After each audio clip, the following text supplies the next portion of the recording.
pH 7 adalah netral, di bawah 7 ada pH itu asam, di atas 7 itu ada basa. Jadi kalau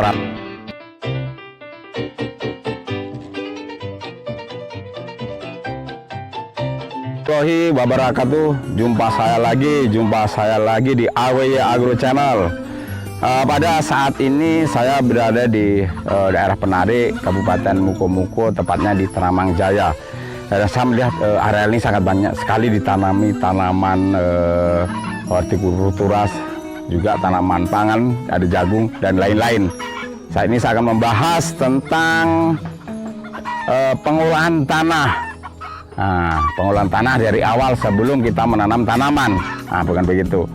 Memang kunci daripada menanam tanaman di fase-fase pengolahan tanah. Jadi kita harus membahasnya supaya nanti tanaman yang kita tanam hasilnya maksimal dari segi kualitas maupun kuantitas.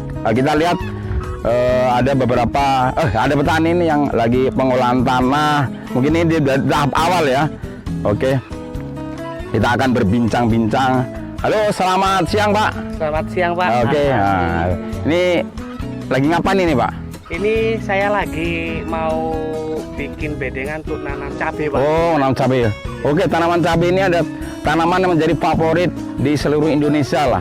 Karena setiap makan kita memerlukan cabai. Jadi cabai ini selalu ditanam oleh petani. Ini proses apa ini Pak? Ini saya lagi membuat pengolahan dasarnya Pak. Ini pengolahan bedengan ya? Ya, ya, jadi hari ini saya ngelola untuk menanam cabai Pak. Oh, nanam cabai ya ini? Ini tinggal mau tanam apa diolah lagi Pak ya? Ini masih dalam tahap pengolahan nih Pak. Oh, pengolahan Pak ya? Iya, jadi ini saya berikan dulu pengolahan dasar. Kemudian nanti saya mau memberikan pupuk atau kompos Pak. Oh, kompos, benar, kompos di pupuk dasar. Jadi ini memang udah lama petani cabai ini Pak? Ya, kalau dihitung petani cabai saya mungkin sudah ya termasuk lama lah Pak. Ya. Luar biasa, lama petani cabai ini. Memang cabai memang inilah bentuk-bentuk bedengan daripada tanaman cabai ini. Ini ngomong-ngomong Pak, Bapak udah lama bertanam cabai ini. Berapa sih pH tanah ini Pak? Waduh, apa itu Pak pH tanah Pak? Waduh. Saya belum tahu di pH tanah Pak. Jadi pH tanah, Bapak belum tahu pH tanah. Jadi memang sebelum pH tanah itu Pak, itu tingkat keasaman tanah Pak. Tingkat keasaman tanah. Jadi Bapak sebelum menanam tanaman apapun itu harus dicek daripada pH atau tingkat keasaman tanah kita berapa. Oh, begitu ya. Nah, saya kalau selama ini saya bertani itu gimana Pak? Menanam cabai itu ya udah cangkol, kemudian udah berikan bedengan seperti ini kan udah mau tutup pulsa nih Pak, udah serak kompos. Habis itu saya berikan pupuk dasar aja Pak. Nah, jadi bagaimana untuk mengetahui pH saya ini Pak? Belum tahu nih tentang pH nih Pak. Memang Pak, pH tanah Pak emang perlu sekali ya. pH itu adalah tingkat keasaman tanah. Jadi pH itu ada angkanya Pak, ada 1 sampai 14. Jadi pH tanah itu 1 sampai 4. pH 7 adalah netral, di bawah 7 ada pH itu asam, di atas 7 itu ada basa. Jadi kalau rata-rata di tempat kita di Indonesia rata-rata pH-nya di asam, di bawah 7. Jadi memang pH tanah itu sangat perlu. Sebelum mengolah tanah ya, itu harus kita ketahui pH tanah kita itu berapa Pak, supaya nantinya setelah kita tahu pH tanah kita, tentu kita harus melakukan tindakan supaya pH tanah itu kembali ke pH tanah yang cocok untuk tanaman. Jadi kalau pH cocok untuk tanaman seperti pH netral, tapi sangat sulit sekali kita untuk mendapatkan pH netral Pak. Jadi paling bagus pH tanaman itu ada pH 5,5 sampai 7. Paling bagus ada pH 6 sampai 7. Di mana pada pH 6 sampai 7 ini tanah dalam kondisi bagus, sehingga apapun yang kita berikan pupuk itu akan mudah diserap oleh tanaman. Nah, gitu Pak. Jadi memang sebelum tanam itu memang harus kita ketahui pH tanahnya itu berapa Pak. Nah, jadi saya ini kan sekarang nggak tahu nih Pak cara mengukurnya. Nah, bagaimana cara mengukur pH tanahnya? Bapak ini nggak sabar juga pengen ukur pH tanah ini Pak ya. Memang harus kita ukur pH tanahnya. Kita di desa ada juga banyak ya, mulai analisa tanah boleh, ada pakai pengecekan pH tanah dengan kertas lakmus boleh, kemudian ada juga menggunakan pH tester atau pH meter. Jadi banyak indikatornya untuk mengetahui pH tanah Pak. Jadi pH tanah itu kalau bisa sebelum kita olah tanah Pak, kita harus mengetahui pH tanah kita dulu Pak. Jadi sahabat petani Indonesia, pH tanah sangat penting atau keasaman tanah harus kita cek dulu sebelum olah tanah. Kenapa? Pada saat pH tanah itu rendah, nah, itu banyak akibatnya tanaman kita akan ke depannya. Dan sebelum kita pH rendah, kenapa pH rendah itu disebabkan pertama ada water musim hujan itu mengaruhkan pH tanah kita asam, kemudian pemberian pupuk amonium yang secara berlebih dan terus menerus itu bisa menurunkan pH tanah kita. Kemudian ada juga hujan asam juga ada juga pH tanah, dan lain-lain faktor. Jadi kalau pH tanah kita rendah, apa yang terjadi? Yang pertama adalah beberapa unsur hara yang kita berikan seperti fosfat, kalium, kalsium itu tidak terserap secara maksimal oleh tanaman, Pak. Itu, Pak, ya? Jadi yang kita berikan, misal Bapak beli pupuk NPK 10 karung, ya, yang diamankan tanam mungkin hanya sekitar sekarung atau 2 karung saja. Karena ada yang secara kimia tuh tidak bisa diambil oleh tanaman, terikat, jadi rugi. Jadi makanya Pak, pertama harus pH tanah itu Bapak harus tahu, karena biar Bapak berikan pupuk itu 10 kilo ya dimakan minimal 9 kilo. Nah, seperti Bapak ini dalam keadaan sakit perut, sakit gigi, demam, kita berikan. Bapak suka makan apa nih? Oh, saya makannya ya biasa aja, Pak, rendang. Oh, rendang. Menampak dari badannya besar, makannya banyak. Jadi Bapak ini makan rendang sukanya. Kita orang Padang suka makan rendang, Pak. Jadi rendang itu kita makan, biasanya kita makan habis 3 piring. Kalau keadaan sakit mungkin setengah piring aja kita nggak habis, atau 5 sendok. Tapi kalau kita sehat, habis berkeringat, berolahraga, habis bertani ini kita makan 3 burung libas. Kalau keadaan sakit kita nggak akan makan banyak. Begitu juga tanam, Pak. Nah, kita berikan pupuk yang apa tadi banyak tapi tidak bersama tanaman. Jadi yang kedua adalah pada saat pH rendah, nah, kadar atau unsur Al di dalam tanah air akan mudah larut di dalam pH yang asam. Jadi tanaman juga akan mudah mengambil pupuk yang mengandung Al tinggi ini. Apa akibatnya, Pak? Tanaman bisa berikat keracunan bagi tanaman kita. Dan juga di dalam ini Al juga akar daripada tanaman itu, Pak, tidak bisa berkembang. Pendek-pendek juga tidak bisa bercabang. Jadi akar kita tersendat karena Al ini, kemudian akarnya sedikit otomatis mengambil makanan dalam jumlah sedikit juga, Pak. Nah, gitu. Jadi sedikit gitu, akar banyak kemudian panjang, otomatis mulutnya banyak. Dia makannya juga banyak. Jadi kalau akar kita sakit, otomatis tanaman itu tidak bisa mengambil unsur hara dalam jumlah yang banyak. Jadi pada saat cabai kita banyak, tiba-tiba nggak bisa berkembang, kan itu, Pak. Nggak bisa kerdil aja, Pak. Jadi pH tanah, Pak, ya. Itu pH tanah, bukan masalah faktor makanan tuh, Pak, ya. Bukan, pH tanah, Pak. Yang ketiga adalah, Pak, banyak terjadi, Pak, ya, cabai itu layu-layu bakteri. Sering nih, Pak. Sering ya, Pak, ya. Pas kembang atau bunganya banyak itu langsung rontok kemudian layu, Pak. Oh, musim penghujan. Benar, Pak. Jadi layu sebelum berkembang, Pak. Kan rugi, Pak, ya. Layu dong, Pak. Kita tanaman cabai itu subur kemudian layu, kan stres juga, Pak. Iya.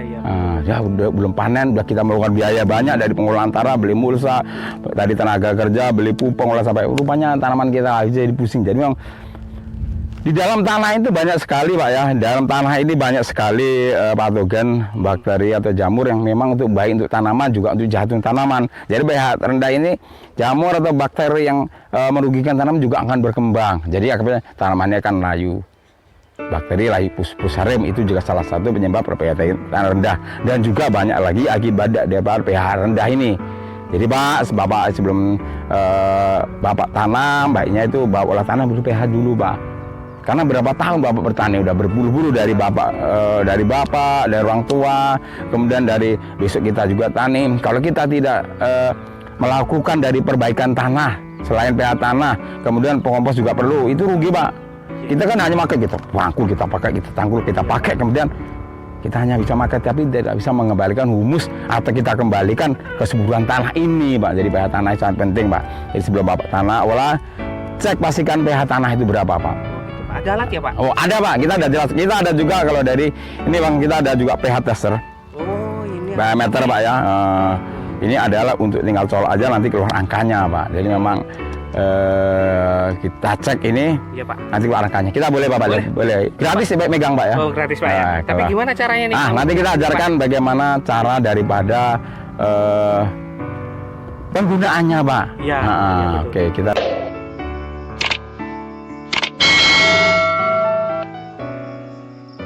cara daripada kita mengecek. Wah, bisa Pak pegang nih. Iya. Oke, kita coba cek Pak. Nah, kita cek Pak ya. Kita dua cangkul dulu pH-nya. Harusnya sebelum olah tanah Pak ya. Sebelum olah tanah kita berikan air Pak. Ini dibiarkan agak apa supaya dia agak berapa menit nih Pak biasanya Pak? Ya bolehlah 1 menit 2 menit, sementing ini sudah agak lembab supaya tidak tanah kering Pak ya. Gitu ya. Ini udah boleh dicolokin Pak? Boleh Pak, silakan Pak. Terus Pak sampai habis. Coba Pak kameranya didekatin. Berapa pH-nya Pak? Ini pH saya ini berapa nih? 4,5 atau berapa nih? Saya nggak tahu nih Pak. Itu 4,8 Pak, jadi sangat asam sekali Pak. Nah, kita coba memang baiknya memang sebelum diolah tanah Pak. Oh gitu. Kita coba yang daerah dari seperti ini di sini. Yang intinya seperti itu Pak. Oke Pak, boleh pegang Pak, gratis pegang Pak. Kalau mau pakai ya beli bayar Pak ya. Jadi memang kita dalam mengecek pH tanah ini Pak ya. 3 atau 4 atau 5 titik Pak. Ini tadi 4,8, kita ke ujung sana berapa? Misalnya ujungnya 5, sana ujungnya 3. Berarti 5 atau 6 titik itu semakin banyak titik semakin bagus. Kemudian kita rata-ratakan, kemudian kita akan mengetahui pH tanah kita itu berapa Pak. Misalkan pH tanah Bapak itu rata-rata 5 Pak. Iya Pak. Terus apa yang Bapak? Ya biasanya saya hanya berikan kompos saja Pak. Kompos saja Pak ya? Saya berikan kompos. Habis setelah kompos, bikinkan bedeng udah siap, udah saya pasang mulsanya. Kapur pernah Pak? Pernah pakai? Orang ini baik kapur. Ada apa? Jadi setelah kita pengerti pH tanah, kita harus memberikan dolomit atau kapur untuk meningkatkan pH tanah kita, mendekati netral lah istilahnya. Jadi pernah beli kapur Pak? Kapur pernah Pak beli Pak. Ya, tapi nggak tahu tujuannya untuk apa, ikut-ikut aja Pak. Kalau teman pakai ya saya pakai. Oh gitu Pak ya, boleh-boleh. Ya itu kapur yang bagus apa tuh Pak kapurnya Pak? Jadi kalau beli kapur ikut-ikut aja ya? Iya Pak, nggak tahu. Yang penting orang beli kapur warnanya putih, saya juga beli kapur gitu Pak. Memang. Jadi kapur atau dolomit ini memang banyak sekali macamnya Pak. Kita kalau paling bagus Pak kapur atau dolomit kita berikan itu yang pertama Anda beli kapur yang mesnya di atas 80. Mes itu apa Pak? Mes itu tingkat kehalusan kapur Pak. Ya semakin halus kapur Pak, semakin mudah menyatu ke dalam tanah, jadi meningkatkan pH tanah juga akan naik. Nah, jadi mes paling bagus 80 sampai 100 Pak. Kalau bisa cari yang 100 lah. Udah banyak beredar 100 nih Pak. Nah, di gede-gede. Toko pertanian Pak, bukan di toko pakaian. Nah, jadi toko pakaian nanti gampang Pak, kalau sudah Bapak panen hasil cabenya udah jual, kemudian hasilnya beli pakaian Pak kan itu. Nah, itu boleh toko pakaian kalau jangan beli dolomit, tapi beli pakaian Pak. Jadi kita ketahui itu pH tanah itu berapa, kemudian kita berikan dolomit Pak. Tapi Pak sebelum olah tanah, dolomit itu harus ada aturannya loh Pak. Kita berikan minimal itu Pak 21 hari sebelum kita tanam. Jadi kalau paling bagus dolomit kita berikan pada saat sebelum olah tanah, kita tabur aja Pak. Kita tabur. Saya bikin bedengan Pak, kalau kita tabur gitu nggak masalah. Bagusnya Pak, ini 21 hari Bapak tabur, kemudian Bapak cangkul olah tanah baja atau pakai tenaga manual. Bagusnya pakai Bapak tenaga manual biar agak kurusan itu. Jadi kita cangkul Pak, kita berikan kapur. Kemudian setelah bedengan ini nggak apa-apa, Bapak tabur lagi di atasnya. Kemudian Bapak cangkul lagi. Nah, intinya adalah 21 hari sebelum tanam Bapak berikan kapur. Setelah itu Bapak Musa baru tanam.